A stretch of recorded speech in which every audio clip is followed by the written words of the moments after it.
TNKR Media. I abhor it. I deplore it. I can't understand it. It breaks my heart. It is anathema to everything I've loved about American values. The Goldwaters is brought to you by Goldwater Dubé, shaping the history of Canadian family law since 1981. The Goldwaters vous est présenté par Goldwater Dubé, modeler l'histoire du droit familial canadien depuis 1981.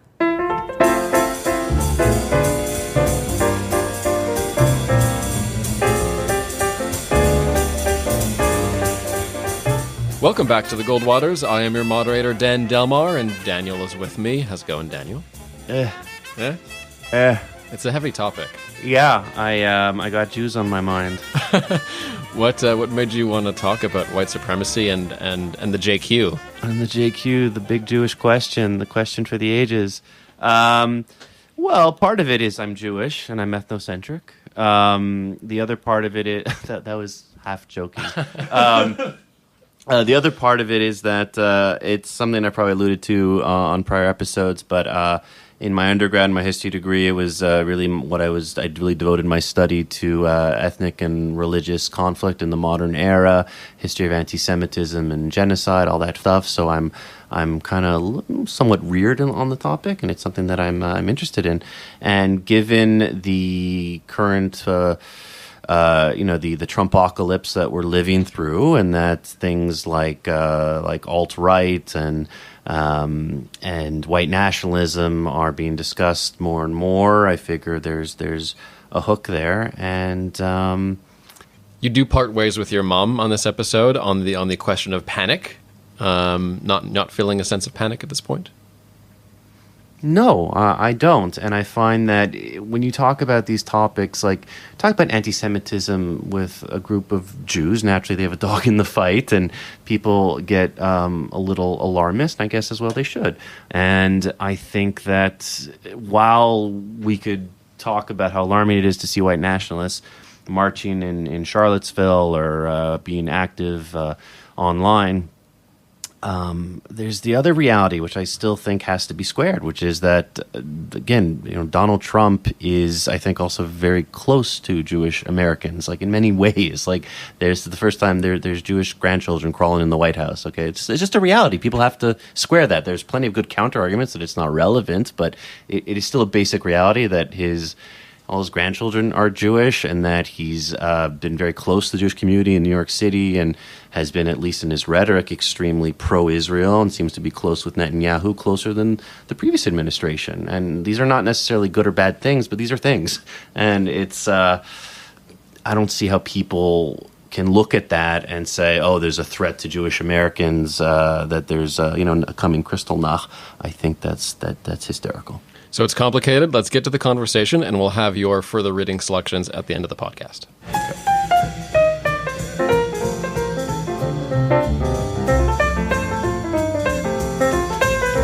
So Goldwaters, we're on anti-Semitism and white nationalism today, so let's just jump right in. Of course, we're hearing a lot from white nationalists in the past few months that are, in some cases, becoming rather explicit in their demands for a white ethno-state in the United States. Since the election of Donald Trump, of course, they've become a little bit emboldened and risen to greater prominence. So let's get into what motivates these people and begin with really what they want. Are they really advocating for, as they say, an ethno-state and perhaps greater consideration for white Americans, or are they outright fascists and supremacists? What do you make of the last few months in America?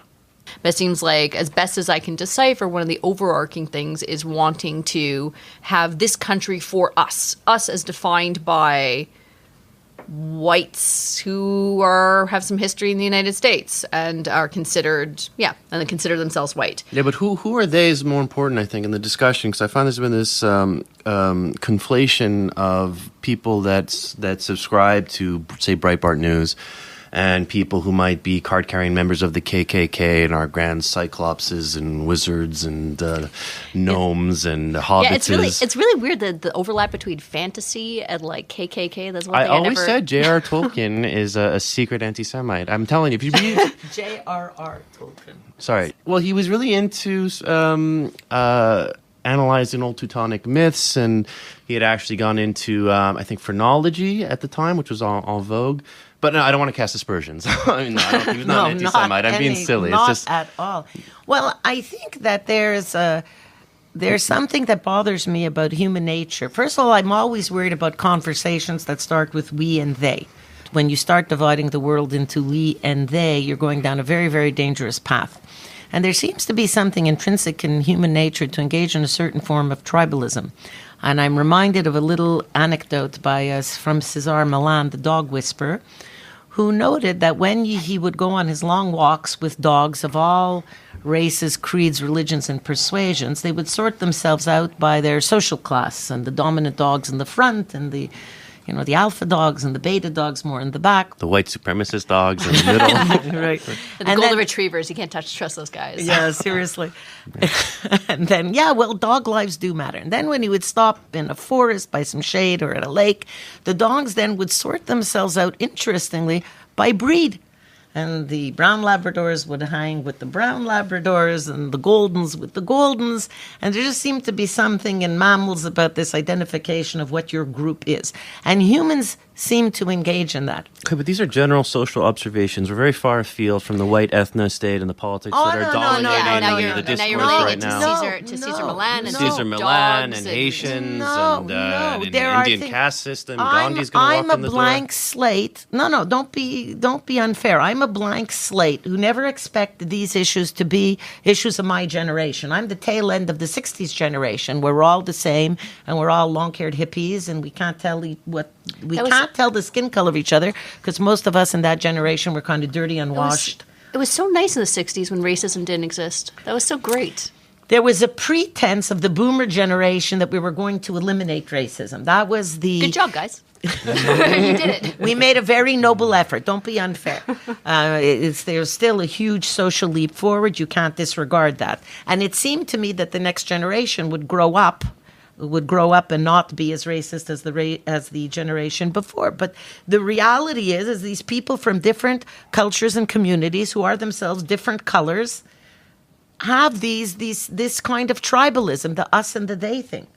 Yeah, but actually it's funny you should say that because there's some critiques from the right that say that the problem with the left came after your period was that it started to get mired in identity politics. So there was a time when you had things like egalitarian feminism and the civil rights movement was that there should be equal service and equal rights for all, rather than the notion of empowered ethno communities that should be enforcing their own sort of curriculum, their own sorts of ideas and things that are sort of affirmative action type of policies that protect certain identifiable minority groups. You're conflating two things. You're conflating affirmative action, with which I have considerable difficulty, with the continuation of tribalism, but on the left. And I agree with you, and I have a certain agreement with the critique that comes from the right about that if there's supposed to be equality and equal treatment, then we're all the same, the sort of we're all Americans ethos that existed as far back as the 50s, right?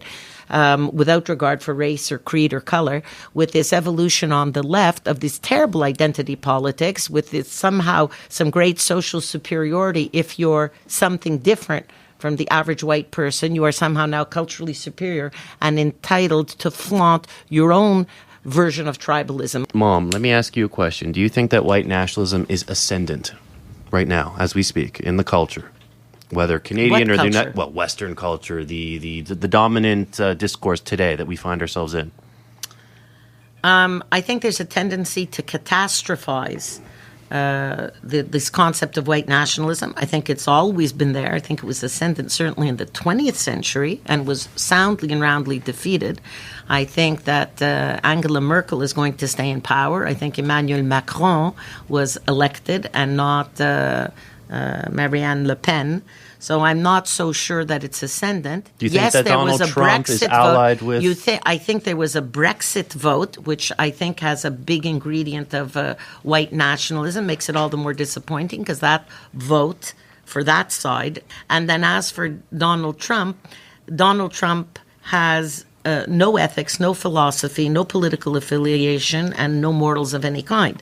He appeals to the people that he thinks constitute his base and is willing to pay lip service to a certain degree of white populism, white nationalism. Do I think he's really going to white supremacy? I don't think he knows the difference. I don't think he understands the nuance. I think he would if it was convenient to him. I don't think it's really something that is entirely thought out. I think it's just he has a lot of loyalty to his base, and he views this as his base. And in terms of, to answer your question, Dale, yeah, I do think white nationalism is ascendant at the moment. Do I think it's hard to say. I was going to say, do I think it's a huge problem now? I think it is a huge problem because of what it is, but in terms of numerically, no, I don't. I think it's still mostly fringe. I think the bigger concern is just the number of people that are willing to apologize or to condone or to wiggle around it. And I think that's much more, that's the bigger concern, the thing that personally I find freaks me out. It's not that there's 100 people that show up at, or that a bunch of people show up with tiki torches. It's all the people that come out afterwards to apologize for them or to make excuses for them. I think Charlottesville in and of itself, including the tragic death of that young woman, I think that what's more important is this. The Republican Party failed to declare Donald J. Trump unfit for office after the unhinged presser of the Tuesday after the event.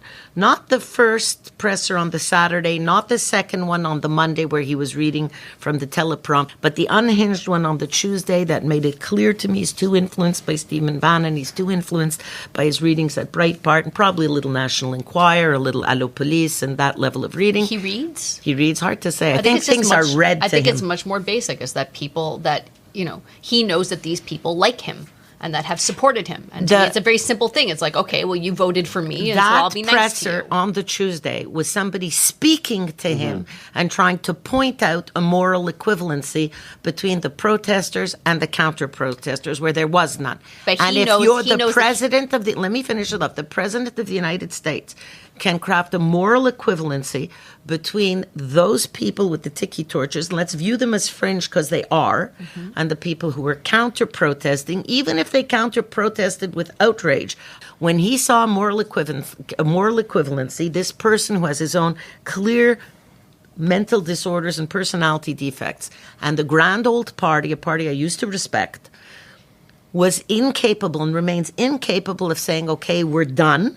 It's now time to say he is not fit for office. Not if he is incapable of leading the country with moral clarity. The reason I think that Trump is aligned to white nationalists, I don't think it has anything to do with his philosophy or anything like that, if you can even call it a philosophy. It's just that he feels that these guys support him, and that's it. And one thing he's been very, very clear about is that loyalty, whatever loyalty is extremely important to him. And I think that's the reason that he's creating these false equivalencies between protesters and counter-protesters, and between Antifa and, neo-Nazis. It's just this, well, the neo-Nazis, the white supremacists, the white nationalists, they're the ones who supported me in elections, and they're walking around with signs saying that they're happy that I'm in power, so I'm not going to crap on them. And I think it's really as simple as that. It's just, well, they gave me a cookie and I like cookies, so I'll be nice to them. I agree with you in your assessment of Trump just being loyal to whoever's loyal to him, and that's just the way he operates. He's very primitive that way. I don't think he's an ideologue.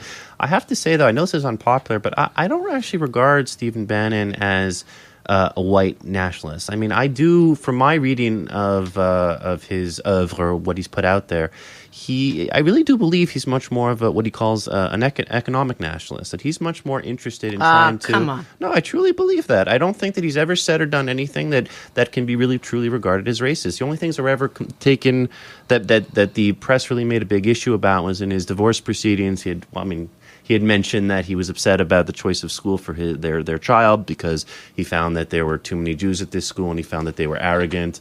And I have to tell you, as something that's being said, I mean, look, that's something that can be said by other Jews, like in their own communities, not wanting their kids to go to elite private schools and to be around a certain type of elitism. I don't see that on its own. I don't think that we equate that specifically to fellow members of our community. When the parents who are anti-elitist will say that they don't want their children to go to school with the rich kids, and they develop these shallow values, which is a legitimate parental opinion. But once you're tying it to a community, you're engaging in a very pernicious form of discrimination. I don't have to tell you, we live in a city with a considerable Jewish population. There are plenty of poor Jews in this city, right? And the elite schools here are not peopled principally I by have Jewish kids. friends who have told me they don't want their kids going to a Jewish school because they don't want them to be cut off from the rest of the rest of secular community, and they don't want them to feel that sense of Jewish elitism. These are intercultural debates. I understand that. But at that point, you're just juxtaposing religious Jewish schools versus secular schools that will have Jews in them. Going back to Stephen Bannon, the guy is even more of a flake than you can imagine, because I was reading some background material on him, and he admits to having had a 10 or 12 or 15-year period where he was reading books on religion in his spiritual searching and seeking. Into mysticism. Yeah, and religious he's into mysticism. Exactly. And a lot of his quotes, white nationalism, is a search for spiritual identity, and his feelings are anathema to the modern secular state, to the values of the Enlightenment. Were you with me there when Ayaan Hirsi Ali was speaking at the New York Public Library a number of years ago? We went with Omar, and Salman Rushdie was there, which was such a thrill. And she said the problem with these religious proselytizers, and I would extend what she said to include Mr. Bannon and crew, is that these people who eschew the values of the Enlightenment and look to religious fulfillment are, at the end of the day, negating love and respect for the individual. They are not promoting a philosophy of the primacy of the individual, which underlines the values of the capitalist secular state, and therefore, to me, are anathema to the true conservative movement that I'd like to think I quite enjoy. That's an extremely broad critique. Okay, to say that anyone who is allied with religious mysticism is against the Enlightenment and therefore a racist. And certainly makes him anti-Semitic. There's not a shadow of a doubt. Is the White House infected with white supremacist thoughts? Absolutely. If there's one thing that's clear about Donald Trump, if we set aside his mental disorders and his absence of adherence to any rational philosophical thought, this is a man who dreams of restoring an era of American supremacy in the world at a time where the fabric of American culture was a whole lot whiter than it is today. What he rejects is not necessarily the lack of spirituality today, because he's certainly not a religious man. He rejects the multicolored, multilinguistic, polyglot society that America is. That's not what he wants. He dreams of the era of Opie, and where everybody was white and Christian, and you didn't have to worry about having a Christmas tree in the town square because there were no Jews and Muslims to accommodate. I think that no, I don't see it as. I think it's overstated. I think that with Donald Trump, the Trump administration being tough on crime is something that's nothing new to the Republican Party. It's something that's a very standard conservative mentality to increase police powers and to be a bit more difficult with on suspected criminals, and when it comes to things like racial profiling. There's nothing new about Donald Trump on that front with respect to conservatives in America. And when it comes to the real tide change, I would say, is a much more vociferous anti-Muslim rhetoric. I think that there is a sort of clash of civilizations element that is being really encouraged in a way that I don't even think you saw under Bush. I think that he really wants to. The whole idea with the Muslim ban and all the rhetoric about killing the families of terrorists, and he really wants to have this real confrontation with Islam. And in terms of the immigration debate, I think this is a long-standing debate, and I think it's something that the base has wanted for a good long time, and I think that he's been expressing it. But there is an objective problem, and I think that, yes, he's made alliance with white nationalists, but I don't think he has an explicit white nationalist ideology that's animating it. Personally, I think that where I agree with you, Daniel, is I think a lot of the policies that he's advocating are just more of the same in terms of what Republicans have advocated. And there is an overlap in terms of white nationalist philosophy, but it's still something that's not necessarily new to the Trump administration. I think where it does get new is I don't think he has that Trump has an ideology per se. I don't think he is a white nationalist. I don't think he's a fascist. I don't think he's anything. I think he's interested. He's self-interested. He's interested in himself. I think it's much more more simple and calculating. Then you just saw that, okay, well, this is what my base wants. This is what people are going to vote for. So people are really afraid of Muslims right now and want Muslims out. Okay, great. Oh, I get the most cheers at at gatherings when I say build a wall and have Mexico pay for it. Okay, great. So I'll say more than that. And in terms of his support of white nationalists, white nationalist protesters and violent white nationalists, rather than the ones who just espouse violence, is much more basic. Is that the white nationalists themselves say that they're happy Trump is in power, that they support him, and will continue to support him. And so for him, it's a very, very basic loyalty thing. They gave me a cookie. I like cookies. I will support them. I agree with that, but calling these white nationalist policies, I find, makes it seem as though there's no merits to these policy issues. I don't think that all the policies are motivated by white nationalism. I think that a lot of them serve white nationalism or in effect advance white nationalism. Do I think that some of the policies that have been in place by Republicans for many years, like stop and frisk, that these are explicitly white nationalist policies? Not necessarily, but are they problematic and do they advance this cause? Absolutely. Honestly, when I first heard the chant, Jews will not replace us, honestly, I was just really confused. I didn't really understand. I was like, where did the Jews come into this? We're talking about Robert E. Lee, we're talking about Confederacy, we're talking about slavery. This is a black-white American history thing. What do we have to do with this? And then for me, it went even beyond that. Jews will not replace us. We're such a small proportion of the population. How do they think we're going to replace them? We're going to replace them in numbers? We're going to take their jobs? I'm so confused. I remember actually, Daniel, coming to you and talking to you about this and just musing about it and just being completely flabbergasted with it. And as we were talking, only sort of, reading some more articles, did start to make a bit more sense. But maybe, Daniel, you want to take the lead here. Well, I've long been fascinated by extreme hate groups and anti-Semitism. I did my undergrad on the history. Well, my big research report was on the history of anti-Semitism, and even in high school, I actually used to go on the KKK's website and Stormfront, and I used to write some articles for it for class. I was always very curious what these guys think and how they end up there. But to me, it was very clear when they were talking about Jews will not replace us. It's in their perspective, Jews control the media, they control the cultural narratives, and it's a liberal narrative that seeks to displace to displace white ethnic groups. They see that the civil rights movement was something that was engineered by Jewish lawyers and Jewish civil rights activists, and that liberal Hollywood is also controlled by Jews, and that they put out these ideas into American culture, and that it's really a way to dilute the nativist interests. And so when they say Jews will not replace us, it's that our narratives are not being told because the Jews are controlling news media and film and press. And it's always much more sympathetic to minority rights because Jews see themselves as a minority. So anytime you empower minority interests, you're really empowering a Jewish perspective, and they have no sense of allegiance to a state because they're essentially a stateless globalist people. What I find fascinating about that analysis, Daniel, is you were always a person who eschewed Jewish religious observance and going to Jewish school or having Jewish classes. You thought of yourself more, as I would have thought the entire new generation would feel, as sort of a citizen of the world, and yet you came to recognize quite young as a result of your studies that no matter what you think, you will be labeled by these other people as a Jew, and once you're labeled as a Jew, it becomes this entire baggage of hatred and rejection.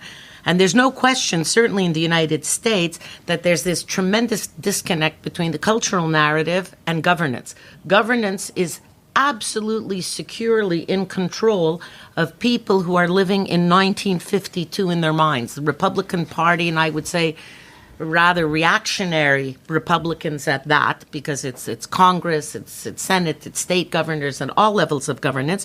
And yet the cultural narrative is absolutely liberal and quite tied in with your average North American Ashkenazi Jew's perspective of the world. tolerant, inclusive, respectful of the rights of minorities, people of color, of gays, of the transgendered, and so on. That's very much our cultural narrative, and it's one that is associated with us, which you would think would be a huge compliment, and yet makes us targets for hatred by the people who don't feel like that. And I'm glad you even called them extreme hate groups. I'm quoting you. But there's more than just what the people said in Charlottesville about the Jews will not replace us. They also said they will not replace us, or you will not replace us, referring to black people. And they also were chanting blood and soil, which is an English translation of Blut und Boden, which is blood and soil, blood and mud, from the German, which is what the Nazis chanted. And we are so far removed in terms of a historical issue from whether symbols of the Confederacy merit being in the public place or not. And you see from the cultural narrative, even the great-great-grandchildren of Robert E. Lee believe for the sake of social cohesion, it's time for these statues to come down. And they certainly have a voice and something to say. But they represent cultural values of today where you don't want to commemorate somebody who is associated with fighting against the organized state in order to preserve slavery. But we have no involvement in this. We weren't involved in the slave trade either in Africa I don't think or in the States, nor were we involved in the Civil War.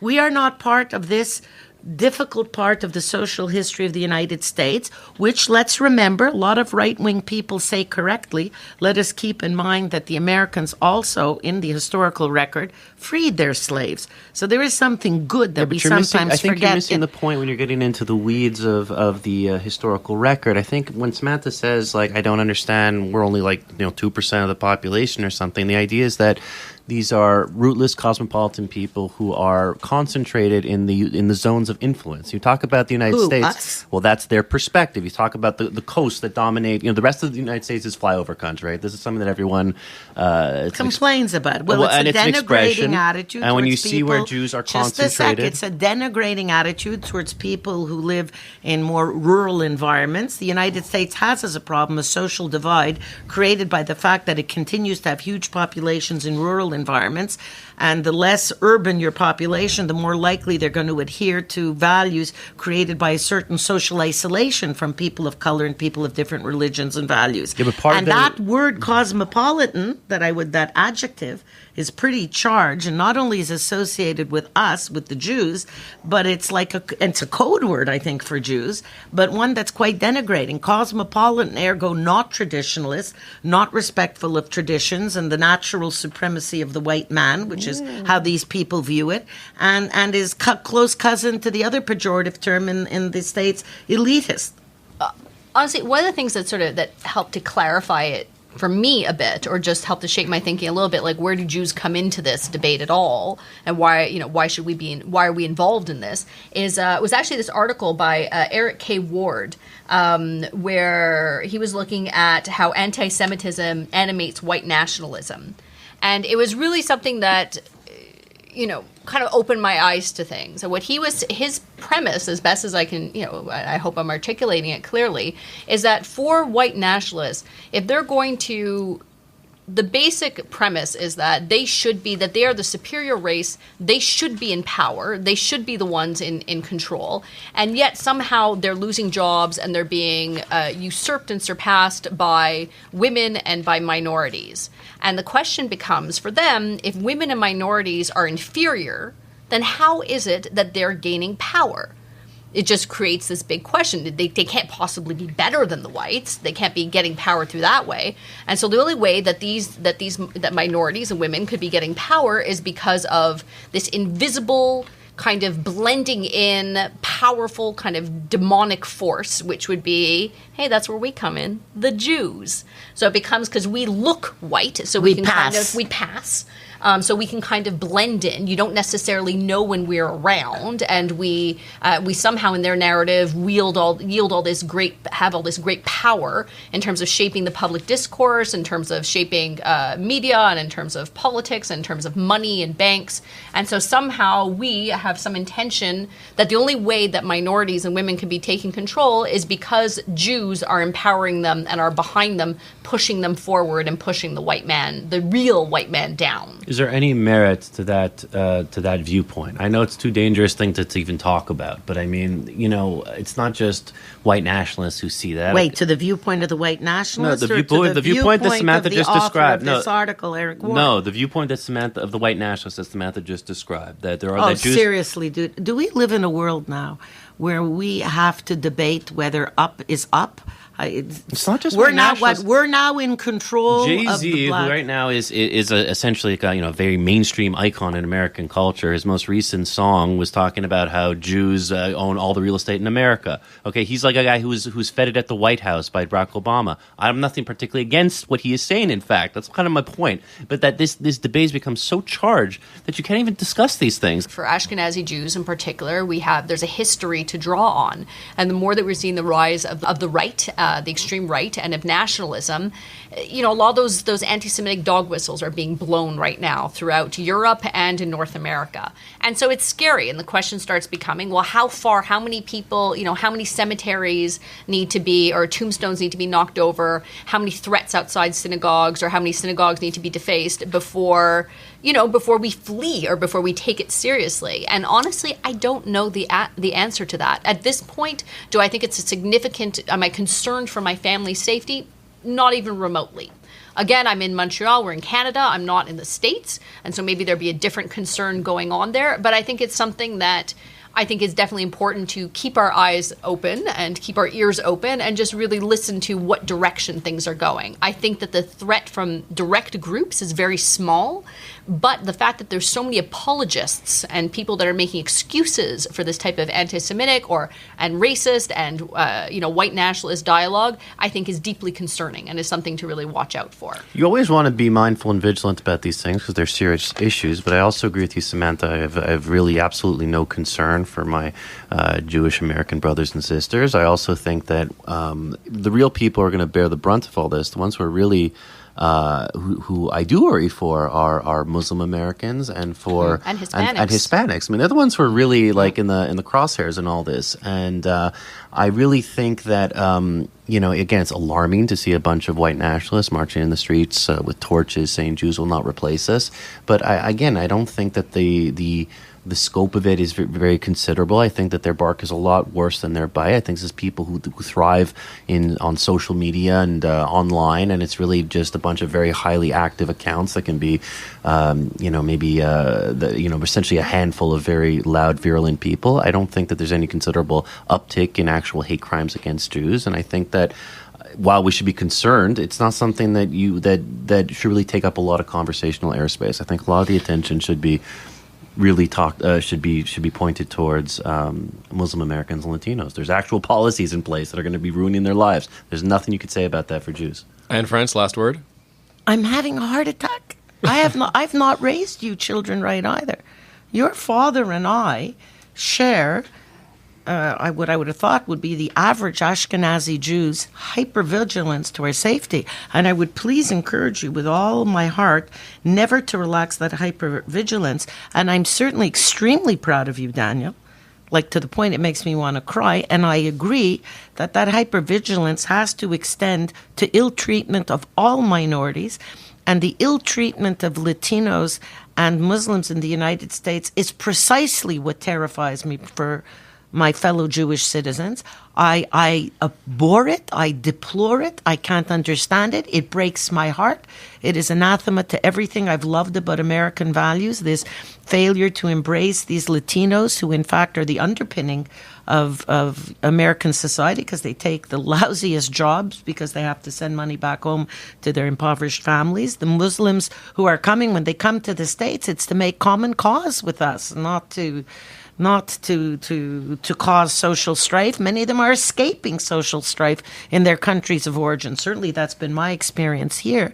And of course the blacks that are in the United States also who are having a lot of their history of extreme oppression and of slavery being just, I never attempts understood. To whitewash. I have to admit, I feel like I was raised in a bubble in Montreal.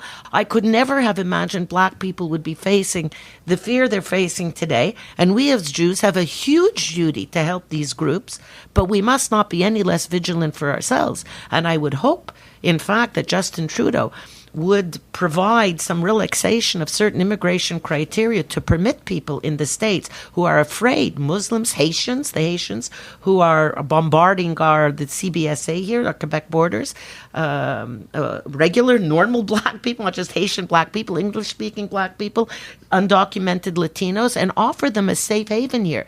Canada is a big, empty country, and I believe that the people who have the power and the strength of character to be able to emigrate and to come to a new country, these are the people who made Canada and the United States the awesome countries that our countries are, and we need more. We need more and fresher and more interesting immigrants. And that's what I would hope Justin would do. That's my shout out to him. He has to show that he's a moral person and that he's a man of substance and that he's going to stand up and help these minority groups.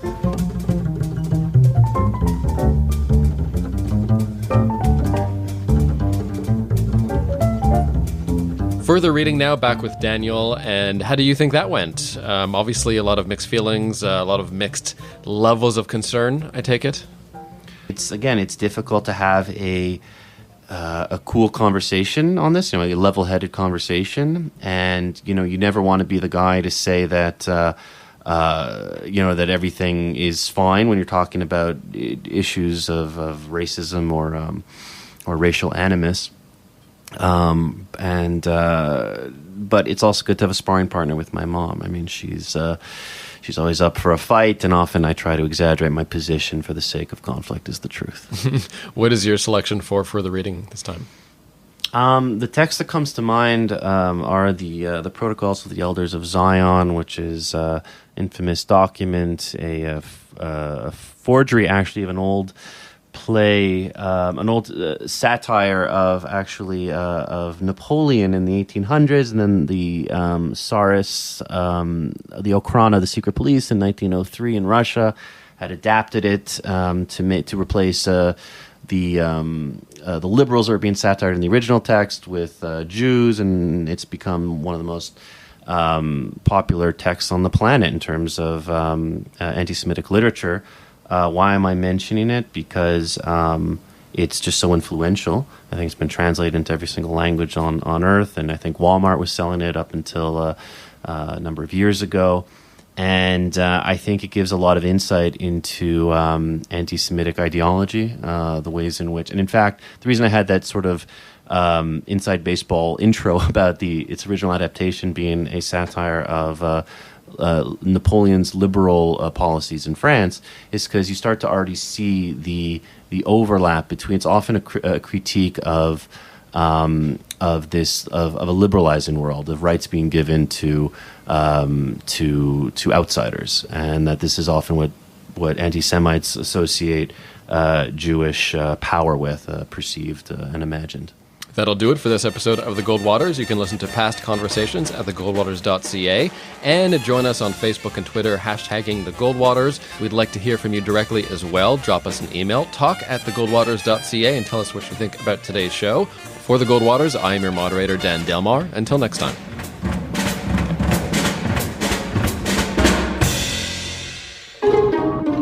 This has been a production of TNKR Media. Good talk.